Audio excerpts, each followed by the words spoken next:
Welcome everybody to WooWooMomma's podcast. I'm Kolein Carlson here with my colleague and friend Gina Petropoli. She's down there. And we are here with Andrea Tait. Now, Andrea has been on our program before, and you can check out our WooWooMomma's podcast on YouTube.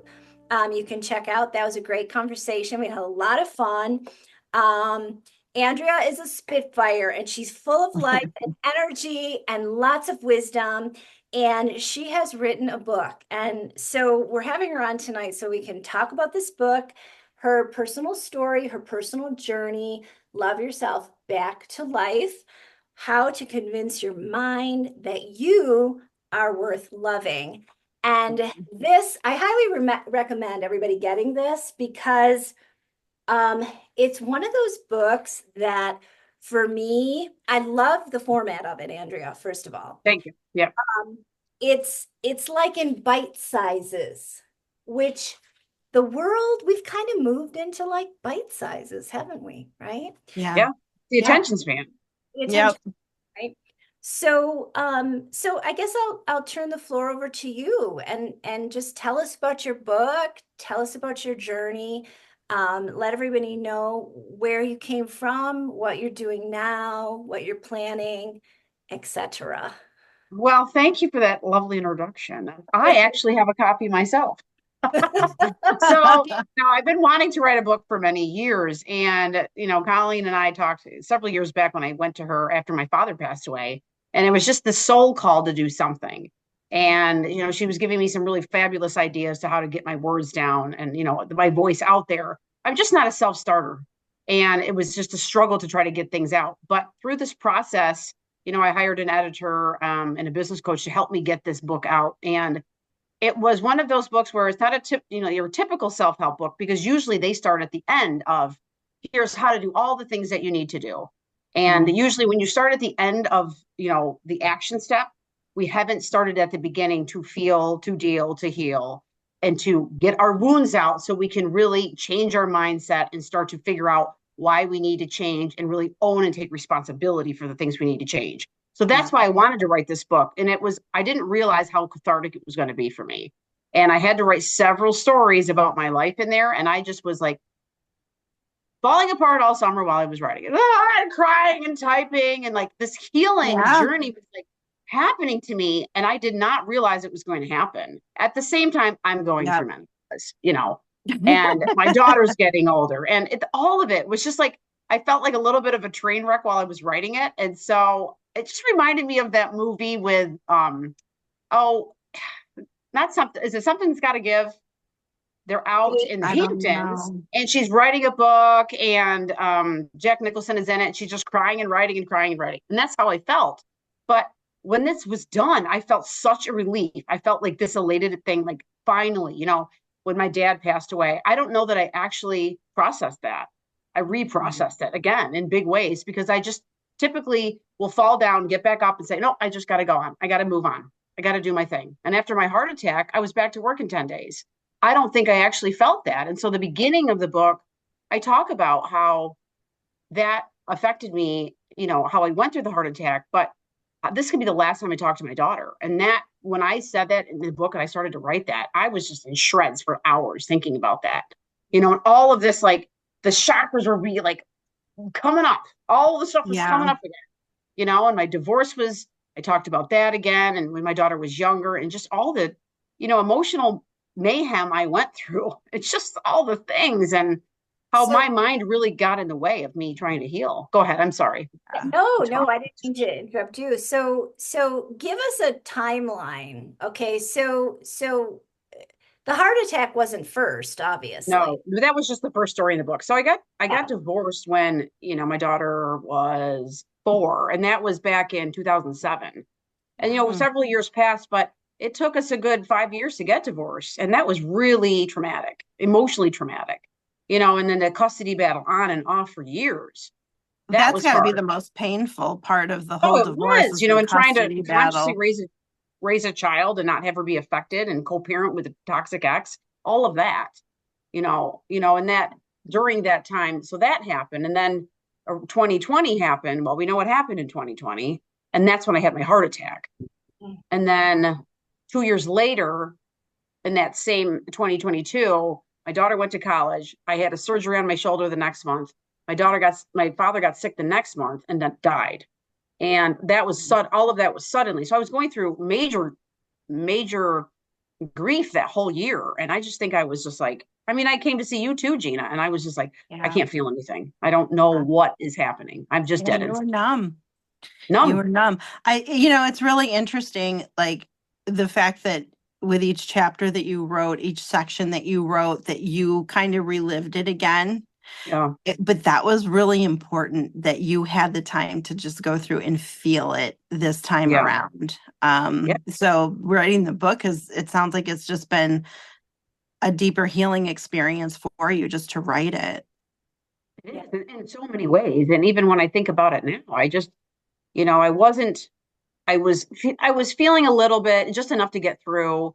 And we just become all these projections and all these triggers when we're really not dealing with our stuff on the inside. Mm-hmm. And then we bring that into every relationship that we have. So the purpose of writing the book was to, number one, tell people my story and resiliency of, if I've gone through all this and gotten back up, you can too. And here are the ways, and you're not alone, and you're not alone. Nobody, everybody thinks that I'm the only one going through this. Now there's several other people at the same time going through multiple things, and that there's support out there for help. And, a lot of it starts in here, how we can like pivot and shift our thought process. And, that really does help to transform us. And that's the whole thing for me when I hear stuff like this, because I feel like the crux of so many problems, maybe I'm just, for me, it's just, I kind of think of everything now in terms of energy. And if you are willing to try to change your energy, you can change your life through doing that, because I believe there are truly blocks and things that are holding us back. I want to know what your thoughts are on that. Like you're the one that went through it, and I know you understand energy. Do you feel like that is like a big piece of it? Yeah, for sure. All these things, like I'll just give you my heart attack, for example. When that happened during that time frame, I mean, it was the election, it was COVID, it was all the stuff. And my heart chakra was so blocked. I was so angry and resentful of so many things going on. And after I had that, and I went through all this testing to find out what it was, because it was a SCAD heart attack. It was spontaneous coronary artery dissection. And then the artery just like flapped open or closed. Wow. And that blocked the blood flow. And so I went to the Mayo Clinic. I went to a holistic cardiologist out in Arizona, just the local doctors, all this tests and blood work, and nothing, no underlying anything. And what they came back and said was a severe emotional stress. And then I had gone to Ishidas at the Assisi Institute, and he was my spiritual counselor at the time. And he said to me, when your energy is blocked, when your energy is angry, that makes your blood pressure rise. That makes, your heart very turbulent. So in terms of energy, that was a big block for me there. But also, think about when you have wounds and you have resentment, even like in the solar plexus, I was having absolutely. Yes. Spleens enlarged, like everything was blacked, so going through all of this, and letting out resentments, and it's a daily process to release, and not just like you're one and you're done, because other layers continue to come. And what I realized throughout writing this was, all right, I think I'm all great and healed, but now this book, I'm writing this book, I'm like, oh no, there's more stuff coming up. Right. And then I would be like a little bit like snarky around the house. And my daughter would be like, is that you or is that something else? Oh, you're calling me on my stuff. Okay. And so then I had to like dig deeper again to realize this is my wounded self showing up. I got that energy is like blocked and negative. So it's totally that. If you don't have that free flow. Yeah. And people don't realize how much is manifested physically because of our spiritual imbalance and our emotional balance. And then physically, and in this case, your heart, you also had surgery on your shoulder too, which I was thinking shoulder's part of the heart chakra. Yes. I was thinking the same thing. All the way down to your fingertips. Yeah. And I was thinking that when I was reading, and also how you were bearing the burden of all of this, you know, and Yes. trying to hold on to it. And so consequently, your rotor cuff, right? You know, you Yeah, surgery. for sure. And so I guess for people watching, it's like, you know, if you look at life in a holistic way, right, where, you know, it's mind, body, and spirit, and you don't just focus on one part of it, or you focus on the energy of each piece, you look at it in a holistic way, like we can really self-examine then, right? Rather Yeah. than, oh, well, this part of my body hurts. I need this part of my body fixed. I'm going to go to the doctor, whatever, get this part of my body fixed. Hmm. And then there's all this emotional stuff or spiritual stuff that's you know, colliding along with it that we're not addressing. I love how you Yeah. say, and it's really interesting because the universe speaks to us sometimes very similar. So something that I say is that I encourage my clients to feel so they can heal and then deal. And you have it in your book, feeling and then dealing and healing, which is basically it's the same. Wow. And I love that. I Yeah. was like, oh my gosh, look at how the universe, Wow. you know, Yeah. speaks, right? Yep. One thing I want to mention about the book is, even though it is a story of you know, the phoenix rising, it's a story of coming through something. There is so much humor in this book. Like I burst out That's laughing Andrea. when you said Al Bundy. Right. What was that? Oh, I have it here. My life was supposed to The be children. different. Married with children, not with Al Yeah. Bundy. You know, a nice house, et cetera, et cetera. There's times where I just like literally burst out laughing, Andrea. And, you know, which is such a wonderful relief, you know, when you're reading somebody's story, and then there were other times when like, oh my God, that happened to you. So tell us about 40, when you turned 40, or when you were 40 and you found yourself on the bathroom floor. Oh my God. Well, I'll just say, I'm just gonna say with humor, honestly, I feel like there's two parts of me. That doesn't mean, you know, I have split personality, but I do feel like once you're down and you're just like having this pity party, there's another part of me that just rises up and says, all right, stop it, knock it off. Time to get up. And, you know, humor is the way that I deal. I'm self-depreciating, but I also feel like, wait a minute. This, we're just making a really big deal about all these things. We need to effing get over it. Like, I just like, that helps me get through it, you know, having Oh, humor yeah. and If we making fun of can't laugh at myself and ourselves or myself. laugh at situations, I I am mean, serious, right? right? Yes. So the toilet story, great. I had gone out with some local friends. I'm not going to say where I live, but and we're, you know, same age, professional people doing things and having just a little bit too much to drink, you know, mixing the different wines and the beers and the mixed drinks and the, you know, the flavored drinks. And this was a weekend that my daughter was with her father and she was younger. And I just was like, I hate this. I hate this. I want her to be with me. I don't like, I wasn't accepting the fact that she wasn't with me. I was struggling with it, right? I just was not accepting it and letting go and being like, this is my life now and I can deal with this. I just was not there. So I had was doing a lot of narcotizing. Not that I was a drunk, but I had gone out that night and had a little bit too much fun, you know, got dropped off at home, left my car at the local establishment. And then I was like, oh, this is not, doesn't feel good. I didn't take my Dramamine quick enough because I like to take Dramamine because that prevents sickness, right? Old college trick. So what I remember was waking up and the floor and I was just like sideways, like, oh my God, what's happening? Why did I do this to myself? Right. That wasn't the first time, but it was, I said, I can't party like this anymore. Right. I'm not in college, but I peeled myself up and looked at myself in the mirror and I was like, I got to rein it in. This is my life now.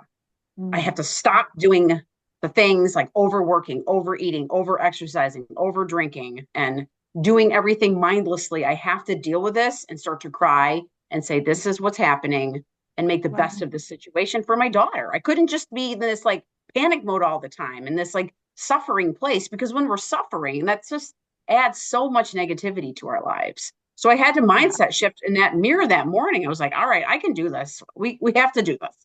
And then it was from that moment, it was a pivotal moment for me that I shifted. When she came back home, I was like, you know what? I'm going to make this the best life that she could possibly have, even if Wow. it's only 75% of the time or whatever it might be, you know? And that was it. I just was like, game on.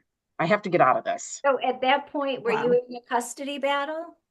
At It that point? was just, well, no, we had gotten through, we were at the tail end of it. It was so conflictual all the time. I don't know when I'm going to bring her back. It was just all these mind games, you know? And I'm like, well, we have a Wow. schedule. We have a schedule. Well, we're running late, you know, this whole thing. And I just am like, I just wanted my girl in my arms, you know? Yeah. And it was so rough to Yeah. go through that. Wow. So, Yeah. Yeah. and we all know this. So with humor, right? Behind humor, right? Behind the comedian, it's it's the sad face, right? So the drama, right? The caricature of that. And I love a term that you came up with. You called it dramedy. Yeah. Trigonometry. Okay, tell everybody what that is. Well, that is like I feel like my life is just this constant cycle of like tragic moments, then dramas, then comedies. It's just like cyclical. But I think everybody has that stuff. But for me, somehow I just made the soul contract when I came here that everything was going to be super intense. I wasn't just going to have like this la Wow. la la la la, right? It was going to be all the big things all the time, all the You feelings. were not going to be bored when you came Oh, here. boring. It's No. so boring here. Yeah. The other thing too is that I'll let everybody know is that we're all fire signs, and fire signs are action. Fire signs burn hot. We warm the room, but we can also burn the place down too. So, it's like this multi-intensity, right? And sometimes we flicker, but most of the time we're like pretty much right out there, burning bright. Burning. So lukewarm going on here. So, So another pivotal, well, something that I wrote down as I was going through the book too was, how we can have, because you say how to convince your mind that you are worth loving, right? So this is like about thought process mhm. and how we can be so irrational, right? And then go from that irrational to a more rational thinking. Like, hold on a second. Like, wait a second. I don't want to be on the floor. Wait a second. I Yeah. want to give her the best life. And Gina can probably speak to this too. It's like if you're talking about energy and frequency, it's like that's a shift, right? Oh yeah, it is. Yeah. And the other thing is it's amazing. There's two kinds of people, those like Andrea that can turn it around, that can like have that moment where they're like, okay, no, this is not okay and this has to change. And then there's others that are just stuck in a loop. And Yeah. that would be my biggest question to you. How do we help someone get out of the loop? I mean, on my end, I'm talking about like if family members have somebody that's sort of stuck in that loop, I help people through energy work. And when people are open to it and receptive, they feel the shift. But just say, somebody is listening and they have somebody that's stuck in that loop. What would you suggest? What would your Yeah. So I will just tell you before I answer that, I was doing a lot of, spiritual work too. And I felt like that was a Holy Spirit moment for That's me. the missing piece for half of this, like It was for really, that most was the people. deal, Yeah. and it was, if I'm not, because so many of us are focused externally. We have the Yep. external locus of control, victim mentality. The universe done me dirty, right? It's everyone Yep. else's fault. And I can only be happy if X, Y, and Z out here are going the right way. Well, Right. you're just setting yourself up for failure because I've been there. I know what that's like. So once I started to turn inward and really connecting with, universe, source, God, whatever you want to call it, and getting really grounded on the inside and starting to feel my own self Yes. and having that, knowing what inner peace feels like, that to me was more important than the games my mind was trying to play with me. And me being, well, that isn't accurate anymore, right? I know too much because now I'm teaching it to other people. I can't be behaving this way because I know that's wrong, like for me. So I think what I would tell anybody is whatever you're going through, whatever loop you're in, how is that working for you? How is that making you feel, right? We start with, how does that make you feel? Stressed and overwhelmed and burned out. Okay. So, and then what are the stories you tell yourself? Are they true? Or are they just stories that are coming from this like really like low self-esteem, low confidence place that you just don't know how you feel? And then it's kind of like getting somebody down to the, like you said, there's humor and then there's fear or sadness. It's usually people are sad and they don't know, disconnected from themselves terribly. And so trying to reconnect with yourself is the first step, really. And that can help people recognize, oh my God, I'm in here. I'm a woman again. Like, I'm not just a mom that's running around doing all these things. And my husband's never home. My job is terrible. Well, go inside here. Who are you? What do you feel in here? And connecting in there and trying to get some inner peace and grounding is usually where it starts. I mean, I think always starts there. That spiritual comes first to me. It does. And the part that's sad for me is we're not taught that. Most people don't have the ability to tap into that because we're not taught that. That is not the go-to. The go-to is, oh, what medication can we put you on? Oh, you feel depressed, let's mask it.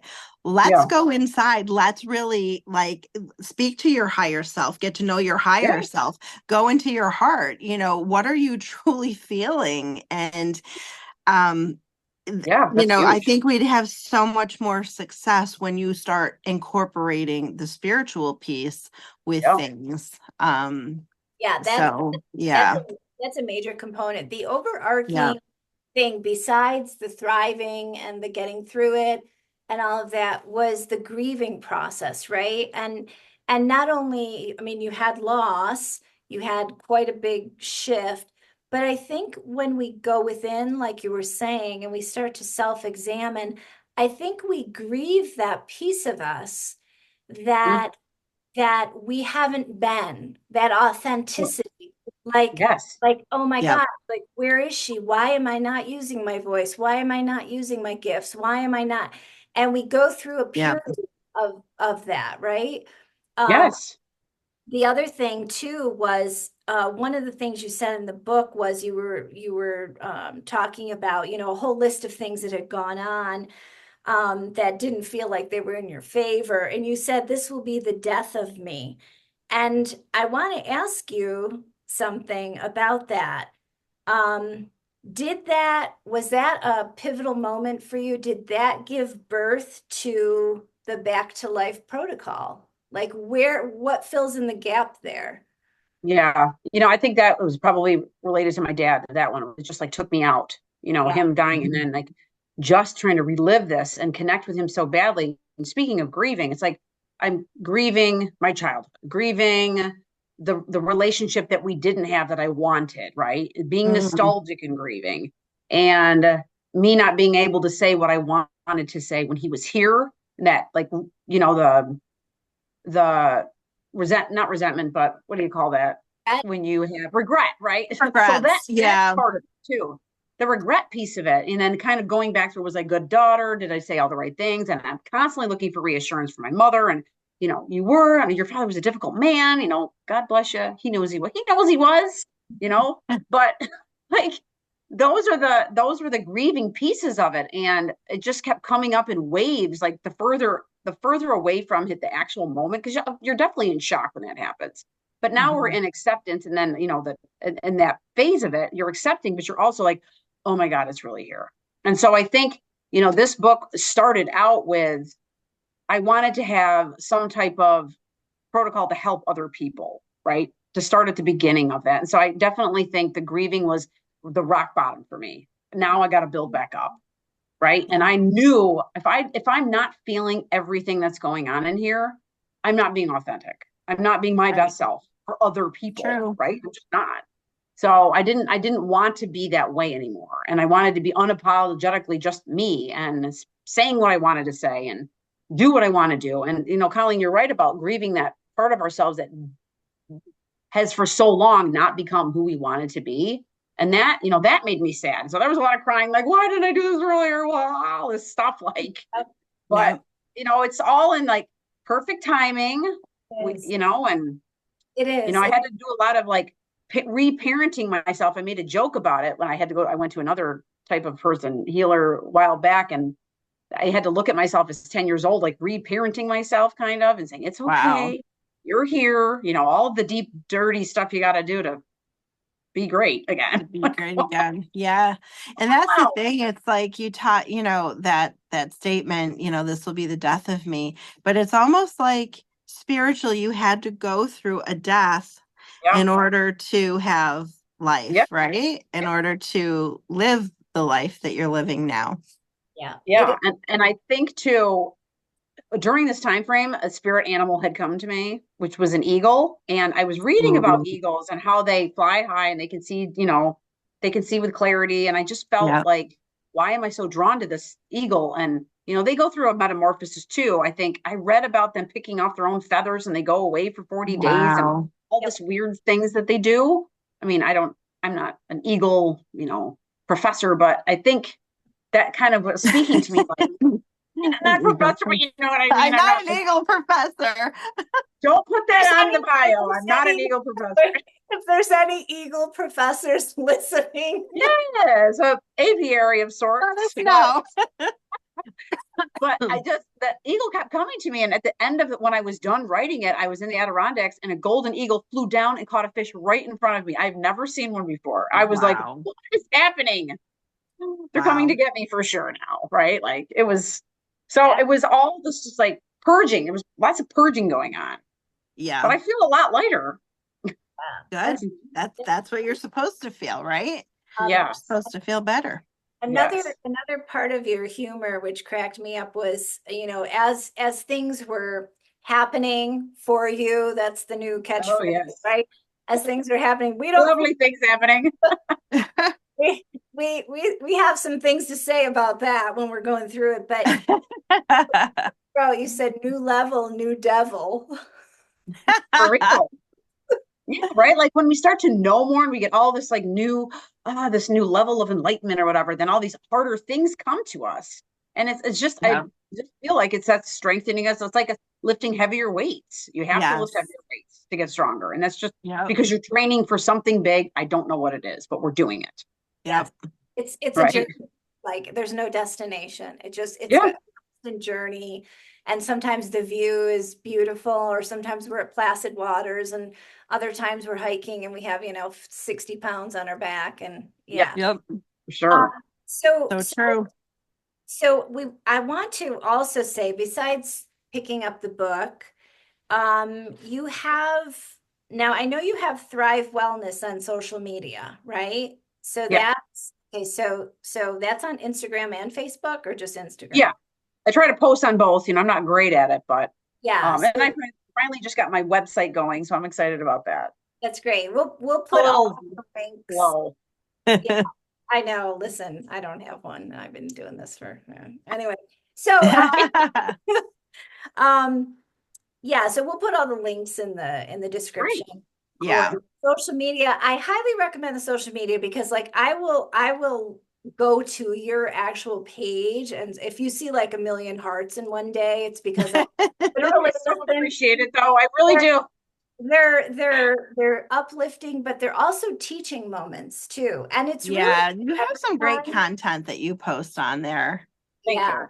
Yeah, it's uplifting, it's fun, it's funny. Yeah.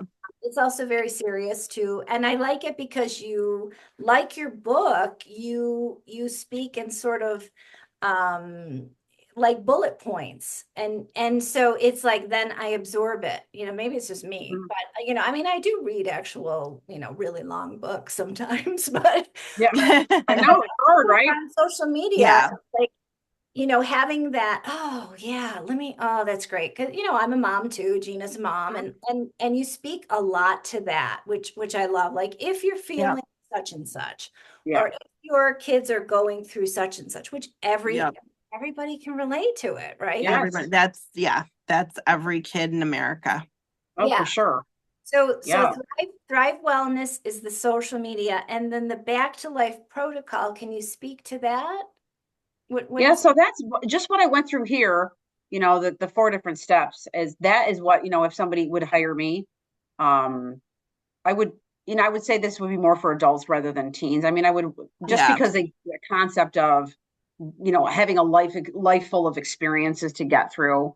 Yeah. And, say a mom would reach out to me and, say, I'm really overwhelmed. I'm really stressed. I don't even know who I am anymore. I just really need some help. I need some assistance. So I would go through this. Well, how are you? Let's hear your whole life story. And maybe it isn't about your husband. Maybe it isn't about your daughter. Maybe it's about you. And not that in a negative way, but everything starts with us. All of our relationships, everything that's going on out here is a mirror of what's happening in here. So the protocol is about 4 steps to, and it would be over 4 or 6 weeks of just working with that person one-on-one of, we're gonna work through some stuff right now.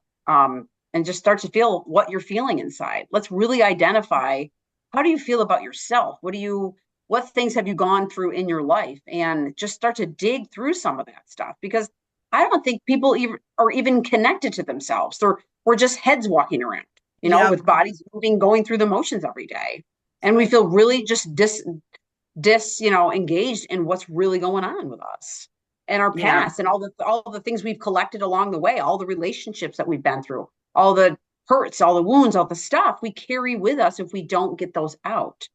And that affects how we parent, how we teach our children and talk to our daughters, and, that's why I say that about my daughter, because she'll call me on something and she'll say, it sounds like you're projecting. Like, she loves to use these words now because social media is so great. She'll send me things. Are you projecting on your grown daughter? I'm like, no, but it's true, because if it's not really about that person, it's about me. So that's, and working through gently with someone at their pace to figure out what they feel, then how can we deal with what's going on inside of us and take accountability for ourselves and how to start making some real lasting changes. And it could even be, if you want to lose weight, or if you want to get a fitness plan started, or you want to, whatever the end goal is for you, it has to start at the beginning. Yep. So just diving into an exercise program without changing your mindset and figuring out what's meaningful to you isn't going to last. Yep. I know that. So do you mind if I say what the steps are? Go for it. Yeah. So step 1 is wake up and feel. Step 2 is get real and deal. Step 3 is power up and heal.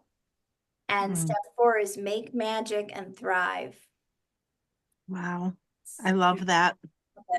I love it. So what else? What else is happening for you? What's on your plate? What do you have? Are you doing talks? What's happening? What is happening? Well, I was thinking of throwing this up in the old Barnes and Noble at the local mall, because I think they like local artists. I don't know. And I would do a little talk there. Yeah. And so, this just came out September 22nd, or no, 26th, and I'm working full time, of course, and then coaching tennis at the same time. So everything is just happening at once. Wow. So I'm trying to let some of that stuff die down so I can really focus on trying to put that out there and do some professional development at work with just some mental and emotional wellness and talk about the book with that too, because I think anybody can glean something out of it that could be helpful for them. Absolutely. So working with parents and teens, and I really enjoy that. I love that time period between 13 and 18 years old. I think it's such a great time to get girls, really grounded in who they are. It's a special time. Yeah. It is. It really is. It's like, get their self-esteem nice and strengthened, and get them a good sense of identity in themselves, rather than have to have a boyfriend all the time and comparing themselves to other people, and who are you in here, and how to manage your stress and time manage and those types of things, and just feel good about yourself, and teaching them, health and wellness skills. I really enjoy doing that, and, helping moms figure out how to parent differently than maybe they were parented. And if they're feeling so stressed, how can they have those great bonds and connections with their teens? Because it is such a special relationship. Right. You know that, I don't know where I'd be without my daughter's relationship with me. I love it. I love it so much.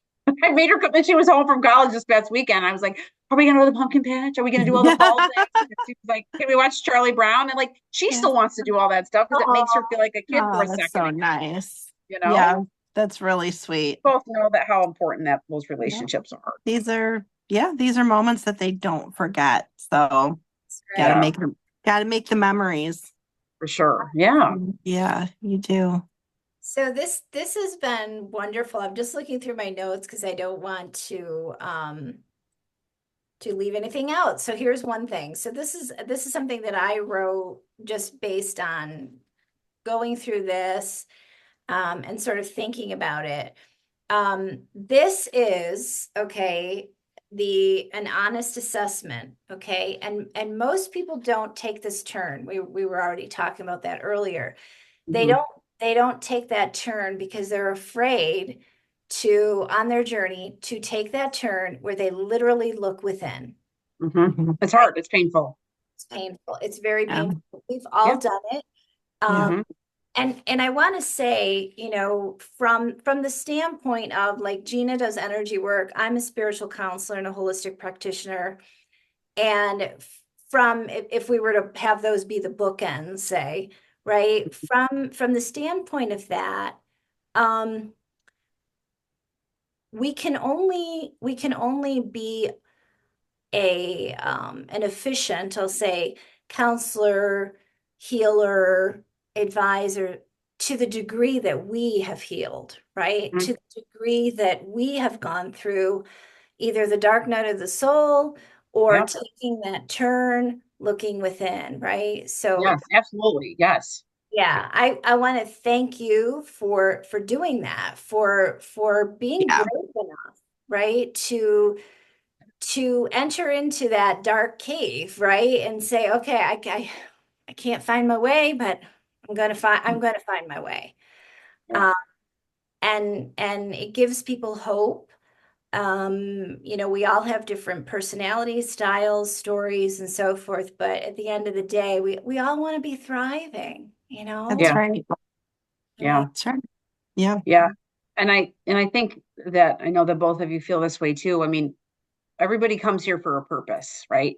And I think I'm not living up to my potential that God wants me to if I'm just laying on the ground wallowing in it. I have got to get up because I feel like my job is to help empower and motivate other people Right. and get them to help them change their mindset so they can feel well and they can feel better and just make, the people I come in contact with feel better. And Right.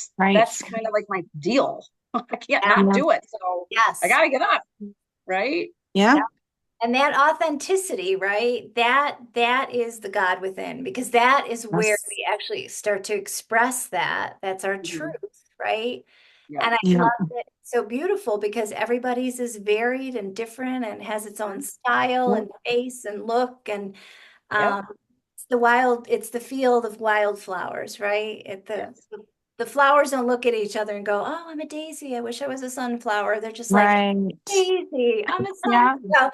I mean, so, Yes. I hope this encourages the people listening, that there is more, there is more to this than, like you said, just laying on the floor or just wallowing in, why is this Yeah.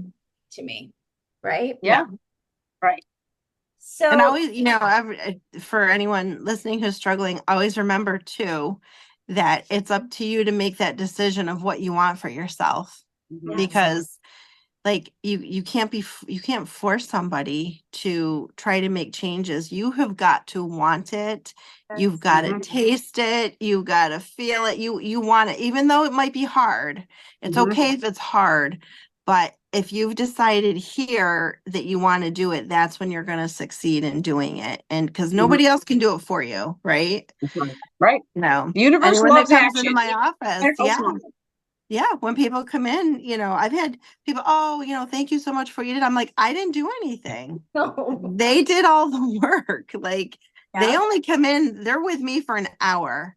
They're with themselves for 24/7, right? Yeah. So in that time that they're not on my table, they're making decisions for themselves. And you're Yeah. either going to sink or swim. It's your decision, right? Good point. that's Yes. so good. That's so good, Gina. That I'm writing that one down because it's true. 1 hour Yeah. a day with me, 23 with yourself, right? Yeah. Yeah. That's Gee. for sure. It's true. Right. Yeah. So, Oh.